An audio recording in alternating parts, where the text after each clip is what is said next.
Okay, so this is my SketchUp model that I've created to help me plan for the seismic retrofit that I'm going to do at the front of my house.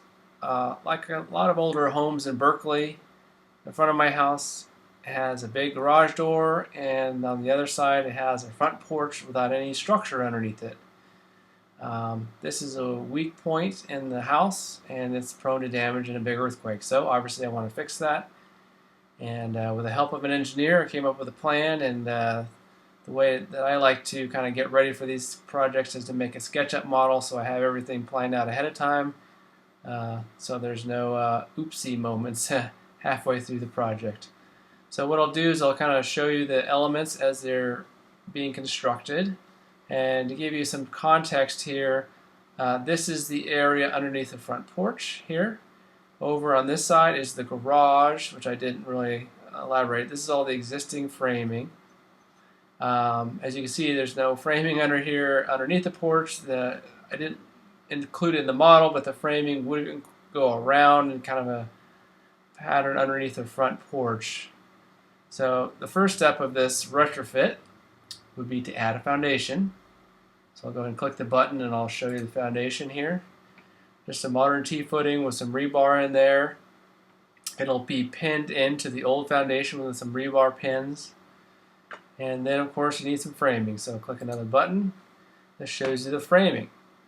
So a couple of the studs here are thicker than others. That's where the plywood joints are. And we're putting in nails at 2 inches on center. So you definitely want to give yourself some meaty studs there to put where the panel joints are, so you don't split the studs with all the nails we'll be putting in there.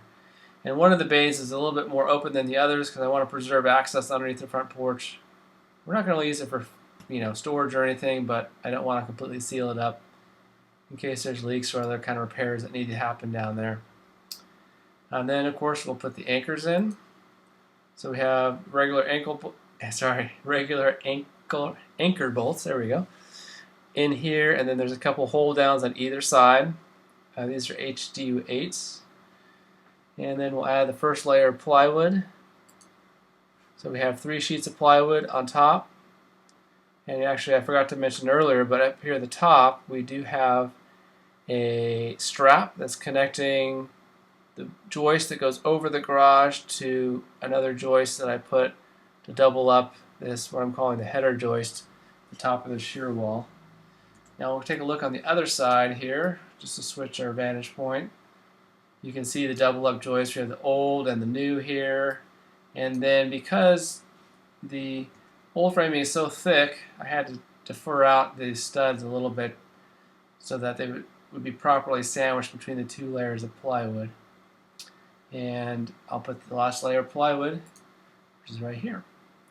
And you can see on this area over here, this is actually an exterior part of the house. So this is a single layer of plywood over here, and the rest of this is double layer for strength. Obviously didn't want to open up the stucco and mess with any of those things. So that's what it should look like after the work and the retrofitting, and that'll make my house a lot stronger. So thanks for watching, and I hope you enjoyed it.